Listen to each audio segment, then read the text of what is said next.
Hello friends, welcome back to Aarti's home kitchen. આજે આપણે બનાવીશું ગોળ ચૂરમાના લાડુ. ગોળ ચૂરમાના લાડુ ખાવામાં ખૂબ જ ટેસ્ટી લાગે છે અને તમે જુઓ પરફેક્ટ માપ લઈ અને આ લાડુ બનાવતા હશો તો પહેલી વાર બનાવશો તો પણ તમારા લાડુ ખૂબ જ સરસ બનશે. અને ખાંડ કરતાં તમે જો ગોળનો ઉપયોગ કરશો તો લાડુમાં ઘી પણ ઓછું જોઈશે, કેમ કે ખાંડના લાડુમાં ભારોભાર ઘી જોઈએ છે. આમાં ખૂબ જ ઓછા ઘીમાં એકદમ સરસ લાડુ બનીને તૈયાર થઈ જશે. તો ચાલો જોઈ લઈએ કેવી રીતે બનશે ગોળ ચૂરમાના લાડુ. રેસીપી સારી લાગે તો લાઈક અને શેર જરૂરથી કરજો અને આવી જ બીજી નવી રેસીપીના વિડીયો જોવા માટે મારી ચેનલને સબસ્ક્રાઈબ ના કરી હોય તો ચેનલને સબસ્ક્રાઈબ કરી દેજો. તો ચાલો પરફેક્ટ માપ સાથે લાડુ બનાવવાનું ચાલુ કરીએ. તો હવે સૌથી પહેલાં ચૂરમાના લાડુ બનાવવા માટે મેં અહીંયા 2 કપ ઘઉંનો કરકરો લોટ લીધો છે. તો 2 કપ લોટની સામે અડધો કપ ચણાનો લોટ લીધો છે અને 1/4 કપ ઝીણો રવો લીધો છે. આ બધી જ વસ્તુને આપણે સારી રીતે મિક્સ કરી લઈએ. ચણાનો લોટ તમે કરકરો કે ઝીણો કોઈ પણ લઈ શકો છો. તો મેં અહીંયા મોણ દેવા માટે 1/3 કપ તેલ લીધું છે. એને આપણે થોડું કરીને આ રીતે મિક્સ કરી દેશું. મેં અહીંયા 1/3 કપ બધું તેલ નાખી દીધું છે. જરૂર પડશે તો આપણે વધારે એડ કરીશું. એને આ રીતે આપણે લોટમાં સારી રીતે મિક્સ કરી લેવાનું છે.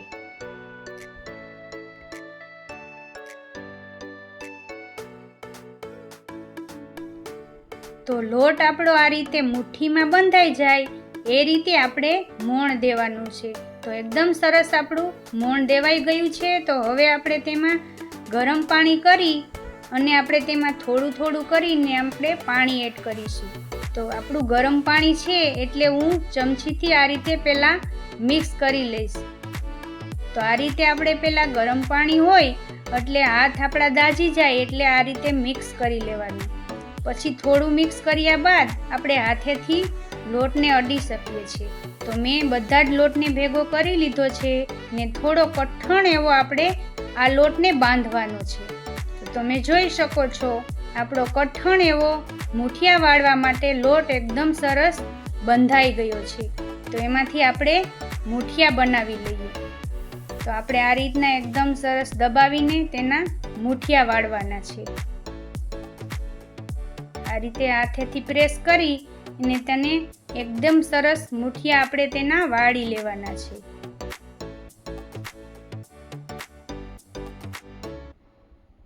તો આ રીતે એક પછી એક મેં બધા જ મૂઠિયાને વાળી લીધા છે. તો આપણા મૂઠિયા બનીને તૈયાર છે. તો ચાલો આપણે તેને ફ્રાય કરી લઈએ. તો તેલ આપણું ગરમ થઈ ગયું છે. તો આપણે એક એક કરીને આપણે તેમાં મૂઠિયાને એડ કરી દઈએ. તો તેલને આપણે મીડિયમ એવું ગરમ કરવાનું છે. એકદમ વધારે ગરમ નથી કરવાનું, નહીંતર તેલ વધારે ગરમ હોવાથી મૂઠિયા આપણા ઉપરથી એકદમ બ્રાઉન થઈ જશે અને અંદરથી કાચા રહેશે. તો એકદમ આપણે બિલકુલ ગરમ વધારે નથી કરવાનું અને મીડિયમ એવું ગરમ કરીને આપણે બધા જ મૂઠિયાને ગોલ્ડન બ્રાઉન થાય ત્યાં સુધી આપણે તેને તળવાના છે. તો આ રીતે મેં બધા જ મૂઠિયાને તળી લીધા છે એકદમ સરસ લાઇટ બ્રાઉન થાય ત્યાં સુધી. હવે આપણે તેને ઠંડા થવા માટે રાખી દઈએ. તો આપણા મૂઠિયા ઠંડા થઈ ગયા છે અને તેને નાના ટુકડા આ રીતે મેં કરી લીધા છે.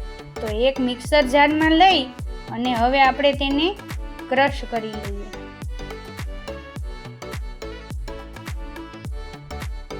તો થોડા મિક્સર જારમાં મૂઠિયા એડ કરી અને આપણે તેને બંચાલું કરી ને મૂઠિયાનો ભૂકો કરવાનો છે. તો તમે જોઈ શકો છો આ રીતનો આપણે ભૂકો કરી લીધો છે. હવે આપણે ઘઉં ચાળવાનો ચાળણો લઈ ને આપણે તેને ચાળી લેવાનો છે. આ રીતે લોટને ચાળવાથી લાડવા આપણા એકદમ સ્મૂથ અને પોચા બનશે. તો આની અંદર જો આ રીતના નાના ટુકડા રહી ગયા છે તે એકદમ ચાળવાથી એકદમ સરસ નીકળી જશે. તો તમારે પણ આ રીતે ચોક્કસથી ચાળીને લોટ લેવાનો છે. તો તમે જોઈ શકો છો, ફરી પાછું બીજી વખત પણ મેં એ જ રીતે આ લોટને ચાળી લીધો છે.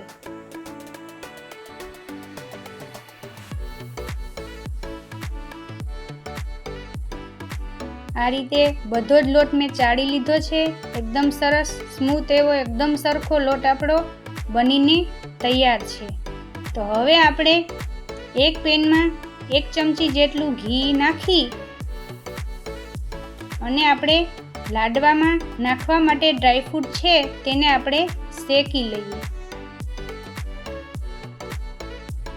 હવે આપણે એક પેનમાં 3 થી 4 ચમચી જેટલું ઘી એડ કરી અને આ ડ્રાયફ્રૂટ છે, કાજુ, બદામ, કિસમિસ, એ ડ્રાયફ્રૂટને આપણે રોસ્ટ કરીશું. તો ગેસની લો ફ્લેમ ઉપર આપણે તેને રોસ્ટ કરવાના છે. તો સારી રીતે એકદમ આપણા સરસ રોસ્ટ થઈ ગયા છે ડ્રાયફ્રૂટ બધા. તો હવે આપણે તેને ભૂકાની અંદર એડ કરી દઈએ. આ રીતે રોસ્ટ કરીને એડ કરવાથી ડ્રાયફ્રૂટનો ટેસ્ટ એકદમ સરસ આવશે. હવે આપણે આ ડ્રાયફ્રૂટને મૂઠિયાનો જે ભૂકો કર્યો હતો એની અંદર સારી રીતે મિક્સ કરી દઈએ. હવે આપણે ગોળની પાઈ લઈશું. તો એના માટે મેં 1 કપ દેશી ઘી લીધું છે. તો દેશી ઘીને મેં ગરમ થવા માટે રાખી દીધું છે અને 2 કપ લોટની સામે આપણે 1 કપથી થોડોક વધારે ગોળ લીધો છે. તો આ માપ એકદમ સરસ છે. તમે આ રીતે જ બનાવજો, પરફેક્ટ તમારા લાડુ બનીને તૈયાર થશે. એને ગોળની પાઈને આપણે વધારે નથી લેવાની. આ રીતે થોડો ગરમ થઈ જાય અને ગોળ બધો પીગળી જાય પછી આપણે તેને લાડવાના ભૂકાની અંદર એડ કરી દેવાનું છે. જો વધારે તમે ગોળની પાઈ લેશો તો લાડુ તમારા એકદમ સોફ્ટ નહીં બને અને કઠણ થઈ જશે. તો લાડુને સ્વાદિષ્ટ અને પોચા બનાવવા માટે ગોળની પાઈ તમારે વધારે નથી થવા દેવાની. એ વાતનું તમારે ખાસ ધ્યાન રાખવાનું છે. તો હવે આપણે ગોળની પાઈને આ રીતે સારી રીતે મિક્સ કરી અને હવે આપણે તેને સારી રીતે મિક્સ થઈ ગયા બાદ તેના લાડુ વાળીશું. તો અહીંયા મેં લાડુની ઉપર થોડું ગાર્નિશિંગ કરવા માટે ખસખસના બી લીધા છે. તો લાડુને આપણે આ રીતે હાથેથી જ વાળી લેશું અને તમારી પાસે લાડુ વાળવાનું મોલ્ડ હોય તો એ રીતે પણ તમે વાળી શકો છો. હું પણ અહીંયા તમને બંને રીતે બનાવીને બતાવીશ.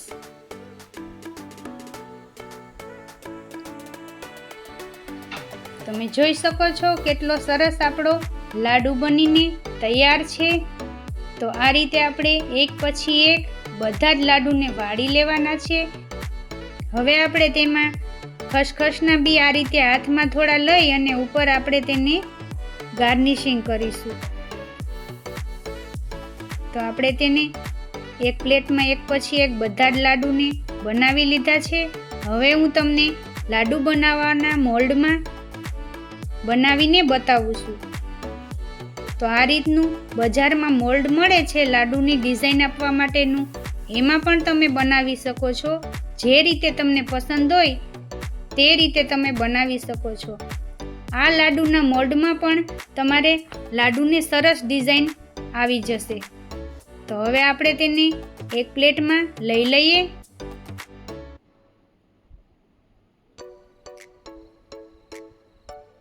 આ રીતના લાડુના મોલ્ડમાં બનાવવાથી પણ લાડુમાં એકદમ સરસ ડિઝાઇન આવે છે.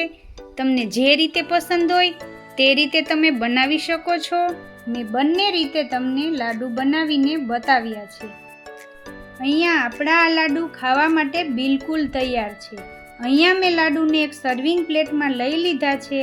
આ રીતથી તમે પરફેક્ટ માપ લઈ તમે લાડુ બનાવશો તો તમારા લાડુ પણ એકદમ સરસ બનશે. ને તમને મેં જે વાળવાની ટ્રીક આપી છે એ ટ્રીક ફોલો કરશો તો કોઈ મોલ્ડની જરૂર નહીં પડે અને તમારા લાડુ એકદમ સરસ બનશે.